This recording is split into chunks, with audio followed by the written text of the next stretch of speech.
আল্লাহ এবং আমাদের মাঝখানে একটা প্রতিবন্ধকতা আছে না? কি সেটা?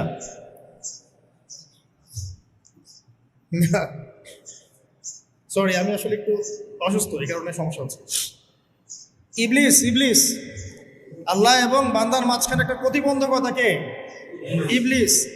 সে তো চ্যালেঞ্জ করেছে যে আমি ডান দিক থেকে আসব, বাম দিক থেকে আসব, সামন থেকে আসব, পিছন থেকে আসব, তোমার বান্দাদেরকে আমি জাহান্নামে নিয়েই ছাড়ব। এই চ্যালেঞ্জ করেছে কে? ইবলিস। এবং সে কিন্তু আল্লাহর কাছে কিয়ামত পর্যন্ত হায়াত চেয়েছে, আল্লাহ পাক হায়াত দিয়েও দিয়েছে। এটাই পরীক্ষা। তো ইবলিস এবং তার অনুসারী জিনের মধ্য থেকে এবং মানুষের মধ্য থেকে যারা আছে, এরা আল্লাহর বান্দাদেরকে এই উদ্দেশ্যটা ভুলিয়ে দেয় যে আল্লাহ পাক আমাদেরকে তার ইবাদত করার জন্য সৃষ্টি করেছে। যেমন দেখুন, জিন শয়তান আমাদের ইবাদতের মধ্যে সমস্যা সৃষ্টি করে, নামাজের মনোযোগ নষ্ট করে দেয়, তাই না? আচ্ছা, আবার দেখবেন পরিবার চালাচ্ছেন, আপনি খুব অনেস্টির সাথে পরিবার চালাচ্ছেন, কিন্তু পরিবারের লোকজন আপনার কথা শোনে না, ফিতনা ফাসাদ সৃষ্টি করে রেখে দিলে আপনাকে আল্লাহর পথ থেকে সরিয়ে দিল। আপনি ভালো থাকতে চাচ্ছেন, সমাজের মানুষ আপনাকে ভালো থাকতে দিচ্ছে না। আপনি জুলুম করবেন না, কিন্তু জুলুমের শিকার হচ্ছেন। আপনি সুদ খেতে চাইছেন না, খেতে বাধ্য হচ্ছেন। মানে আপনি আল্লাহর পথে চলতে চাইলেও জিন শয়তান আর মানুষ শয়তানরা আপনাকে বাধা দিচ্ছে, এবং শয়তান দুনিয়ার শোভা চাকচিক্য আপনার সামনে তুলে ধরে আল্লাহর পথ থেকে আমাদেরকে সরিয়ে রাখছে, তাই নয় কি? এটা আল্লাহ পাক খুব ভালো করেই জানেন যে আমার বান্দাদের সবচেয়ে বড় প্রতিবন্ধকতা হবে শয়তান, আদু মুবিন, সুস্পষ্ট শত্রু হবে। এই কারণে আল্লাহ রাব্বুল আলামিন কিছু নেয়ামত আমাদেরকে উপহার দিয়েছে। যেমন প্রত্যেক দিন 5 ওয়াক্ত নামাজ আল্লাহ পাক ফরজ করেছে।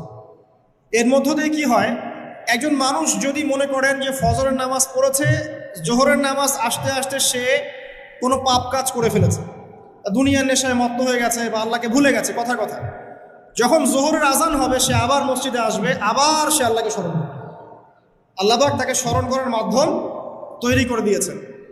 এভাবে আসরের ওয়াক্ত যেতে যেতে যদি কোনো পাপ করে, আসরের আজান শুনলে আবার মসজিদে আসবে, আবার সিজদা করবে, আবার আল্লাহর কাছাকাছি চলে আসবে।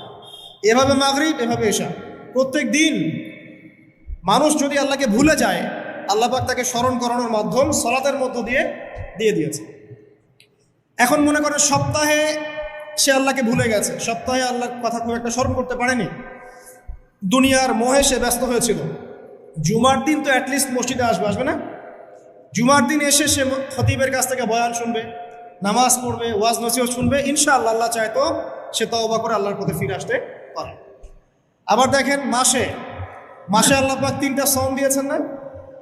3টা সওম মাসে রাখার সুন্নত। তো প্রতি মাসে যদি অনেক কাজে আমরা ব্যস্ত থাকি, পড়াশোনা, ব্যবসা বাণিজ্য, পরিবার, দুনিয়ার নেশা ইত্যাদি, মাসের 3টা সিয়াম কিন্তু আপনাকে আল্লাহর পথে আবার ফিরিয়ে নিয়ে আসবে। সপ্তাহে 2টা রোজা, সোম এবং বৃহস্পতি, আপনাকে আল্লাহর পথে ফিরিয়ে নিয়ে আসবে। এবার মনে করেন সারা বছর সে আমল করতে পারছে না, শয়তানের তাবেদারি করছে।